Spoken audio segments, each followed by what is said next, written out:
How do real estate investors get paid? Uh, it's easy to say, you can go to a real estate workshop or a 2-day event or buy a course, and you can learn how to buy houses. You can learn a technique. You can learn how to flip. You can learn how to get a house under contract for $50,000 and flip it for 60. Sure, those are ways that real estate investors make money.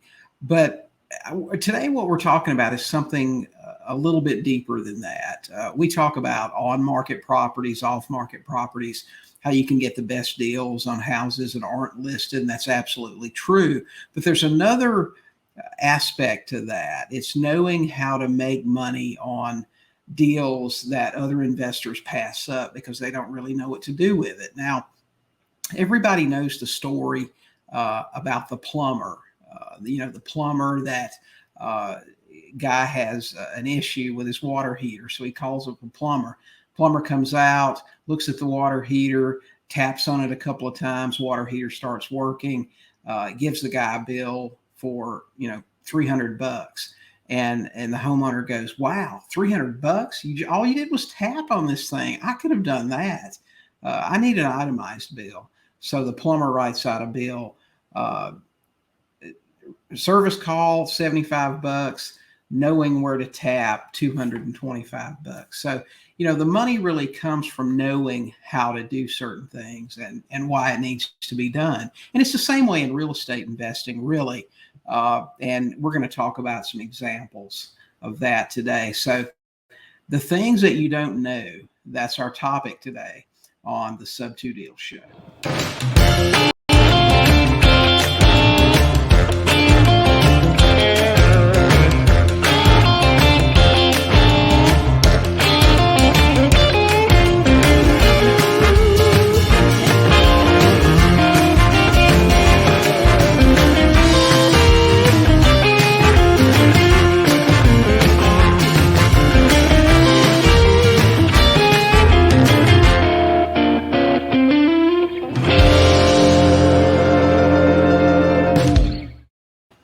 Hey, Sub2ers, I'd like to welcome you to this episode of the Sub2Deals show, where we talk about all things subject to.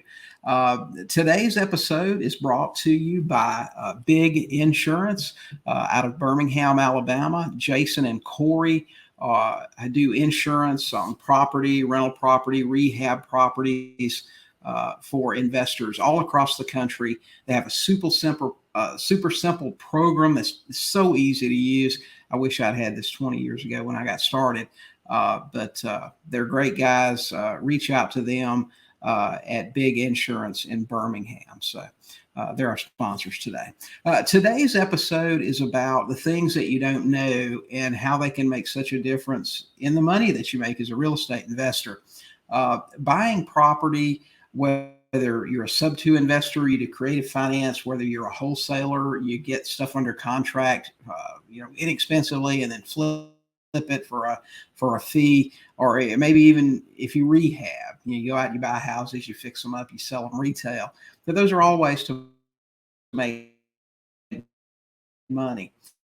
But in my 22 years of experience, what I have learned is that the really big money comes in when you find a way to do a deal that other people can't do. And I'm going to give you a couple of examples of how that works. I got a house under contract several years ago, actually. But this case, you're taught when you learn to invest, one of the techniques is to go driving for dollars. And it's a great technique. It's a great way to find properties and buy those things and make money.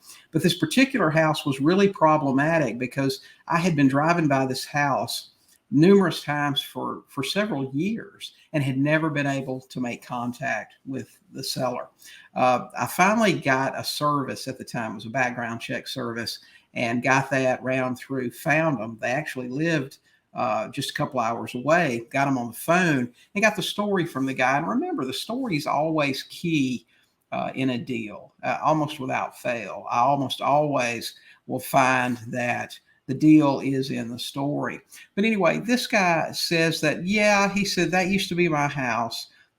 It was my mom's house. I bought it from her. I lived in it for a couple of years. We had a kitchen fire, and the insurance company didn't want to pay off. And so I just walked away from the house. And I only lived in a couple of years, still owed a mortgage. They've already foreclosed on it and taken it back. Well, I already knew that this wasn't true. The house hadn't been foreclosed on. No one had touched it. In fact, over the years, the grass had gotten so tall you couldn't even see the house from the street anymore. So I just said to the guy, I said, listen, if I were willing to give you $100 for a quick claim deed, would you be willing to do that? And he said, absolutely. I'm going to be back down there such and such time. So we met a few days later. He signed a quick claim deed for me. I gave him $100 and the house was mine. So what I did was, there was still an open mortgage on this property. Nothing had been done. No actions had been taken. But what had happened was, if you looked at the title at the courthouse, that the note had been sold several times over the past few years. And, banks buy millions and millions of dollars worth of notes in bundles.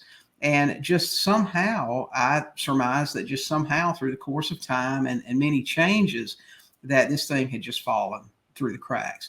So what I did was, I took the last known person that had this note, which happened to be Bank of America, and I called them up, and I had to do a lot of calling. It was a lot of chasing this around, but finally got into a department that could help me and explain the situation. I said, listen, we've got a house here that we're trying to, get a closing on, and you guys are showing having an open security deed on this house. Can you give me a payoff? And she asked me for certain information, the owner's name, the address of the property, and so on. And she says, listen, I don't see it in the system anywhere. So I said, okay, well, how do we get this taken care of where we can actually get this house closed, get this closing to take place? And she said, we're going to send this over to research, and if they can't find anything, then we'll just send you a satisfaction. So I said, okay. And sure enough, a couple of weeks later, I get sent a satisfaction of mortgage. So what in effect happened was, we got a house that was worth about $60,000. It wasn't a super expensive house, but it had a $45,000 mortgage on it. And we just got it free and clear for $100. And then the cost to take care of some fire damage in the kitchen, which was very minor. Actually, the fire department had done more damage with the water than the smoke actually did. So all in all, we got this house for around $10,000.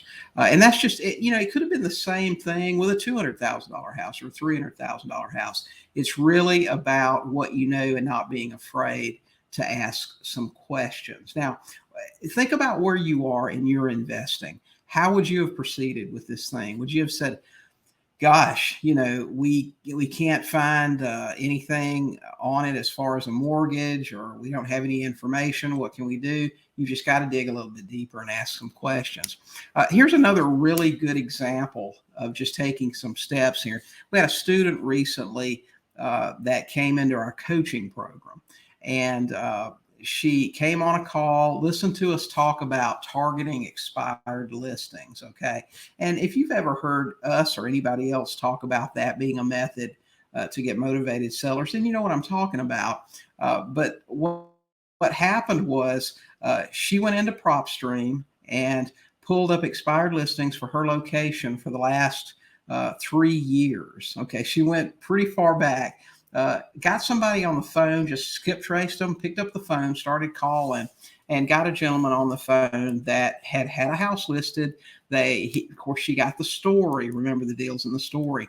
They had listed their house. They had a buyer, and the deal fell through at the closing table because, as in most cases, the title company waited till the last minute to do title before closing. And what they had uncovered were open mortgages, and cases where, even though the house had been sold, former lenders had been paid off, they had never recorded a satisfaction of mortgage.